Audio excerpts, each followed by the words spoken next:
Okay, so my presentation today is on memory's double-edged sword, restorative nostalgia, reflective remembrance, and democratic resilience. That's also my big problem, my effect, and everything's going to surround democratic resilience and democracy. So, I'm sure we've all seen this, "Make America Great Again." What does this slogan entail? It was used by Ronald Reagan in the 80s and then again in Donald Trump in 2016. So, what does this slogan really do? What does this entail? Now, this slogan doesn't entail any hidden policy tariffs, or anything like that, but rather it has a feeling, an emotion. It evokes an emotion of an idealized past which may never have existed. And it calls on that emotion to get people riled up for that very same idealized past which may never have existed into their future. So from this slogan and from this nostalgia, we go into my question. How does restorative nostalgia and reflective remembrance influence democratic resilience? Now, the two sources that I used for stimulus were Svetlana Boym's The Future of Nostalgia and its concept on restorative versus reflective nostalgia. Now, a quick breakdown is that restorative nostalgia is essentially the idealization of the past into an almost myth-like ideal version of the past which may never have existed. On the other hand, you have reflective remembrance, which is the critical aspect of the past. It takes apart every single piece of history and it makes you look at it critically in a cumulative fashion that allows people to identify the weaknesses and strong points of that history. Now, what Colin Powell's of memory in our democracy does, for my case, is it brings the essence of true patriotism into justifying this concept of reflective nostalgia. Now, what I mean by that is with true patriotism, what Colin Powell does is he defines true patriotism to be not only looking back at that past and learning from it, but realizing and questioning what this past entailed. How can we improve? What were the faults here? What can we not repeat? That's what reflective nostalgia or reflective remembrance is about. And that is how we build our democratic civic strength, by asking these questions. So, now these are some key values of reflective and restorative nostalgia. But the key point here that I want to introduce is Maurice Halbach's, a French philosopher and sociologist, key idea into nostalgia is that we remember our past through institutions. We remember them through schools, through societal organizations, through museums, not through, so we remember them through these institutions.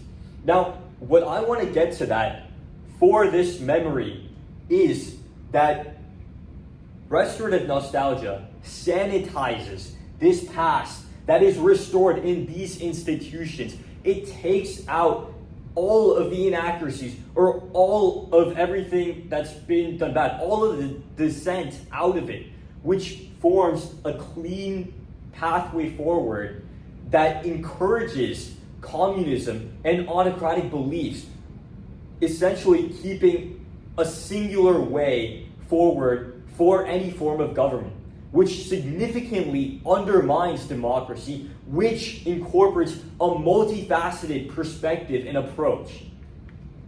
Now, key one, restorative nostalgia harms democracy. Now, let's look at Johann Norberg's ruined follies theory. Now, what that tells us is what ruined follies are fake ruins built to look historically accurate. But the thing is, these are at the end of the day fake, and these represent the populist leaders' proliferation of restorative nostalgia in misleading the public and getting themselves elected in the first place. Now, this combined with patriotic education which again takes away all the nuances into history, builds a singular line of reasoning that encourages simplistic belief, creates a lack of complexity that then again undermines the multifaceted perspective that we see in democracy. Now, reflective remembrance corrects that. We see with Colin Powell and how he brings a Russian soldier and brings him to Washington, D.C. and shows him that, hey, these are the inaccuracies that the U.S. government made, but that's what makes our history whole. That's what allows us to learn from our mistakes and learn that we cannot repeat these again. So we have our second perspective right here in reflective remembrance with Colin Powell's theory. Now, we see that across a variety of different movements, like the Holocaust, like the Chattanooga World Culture Fest, where multiple immigrants come together and share their views. And then we also see that in the Monument Labs, which is a historical archive for children, so that we can continue this. But what's the problem right now? There isn't enough, which is why we get to my solutions, which two solutions. The first, targeting numeracy, literacy in children, with programs like Reading Like a Historian, which significantly encourages students in school to analyze different historical perspectives, piece out who said what, and what actions led to what consequences, allowing them to develop that multifaceted approach that we see in a democracy. So, Reading Like a Historian, so moving on from that, then we have community memory labs. So after we strengthen our students' education in developing multifaceted approaches that help democracy, we move on to community memory labs, which essentially allow the public to co-author different perspectives and put them all in narratives that essentially preserve history day by day. And this allows all of these different perspectives to be stored in memory labs, community memory labs, all across the United States. And while those are very, very achievable and widespread solutions, there are some drawbacks. Now, these solutions can introduce a sort of competitive victimhood, which is essentially different groups coming together and debating which group felt the most pain during this history, which can easily turn into toxicity and depression, which is why we need certain regulations and regulators for these solutions. And then we have inequitable access, which is very straightforward. There are some areas in the United States which unfortunately will, because of their government conservative policies and infrastructure, may not have the same access to these community labs or education reforms. And these are my sources. Thank you. Okay, thank you. Okay, Neil, now for your oral defense questions. So, your first one, how did some preliminary information you gathered inform your research?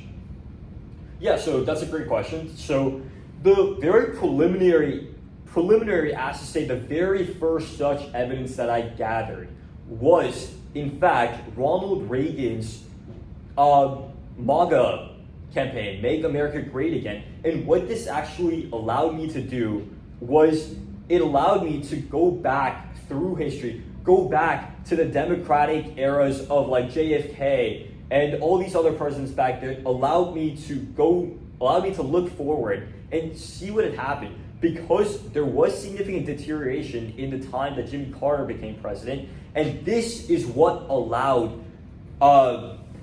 Ronald Reagan to have that MAGA campaign and go back and be able to introduce this restorative nostalgia, which was over 20 to 30 years ago, and introduce this like false sense of perfection because there had been so much wrongdoing in the past 4 years because of that, which compounded restorative nostalgia and made it an increasing problem because more and more Americans and citizens were swayed by this MAGA campaign based on a certain amount or a certain percentage of false information, which significantly compounded this problem and gave me early insight into this entire restorative nostalgia problem.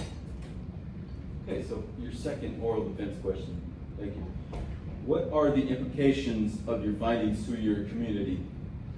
Yeah, so actually all of my findings, all my implications are directly tied into the community. Let's just go with my first solution, the schools one.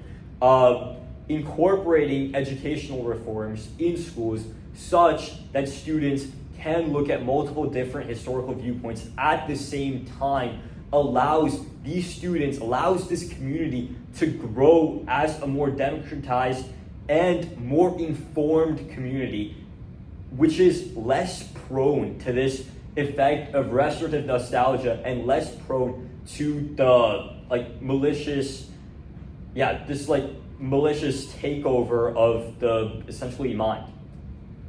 Yeah, and then I guess you can look at the other solution too, which is community labs, where people from various backgrounds literally come together, share perspectives, and write down their perspectives and retain their history, which directly ties into community building and community prosperity.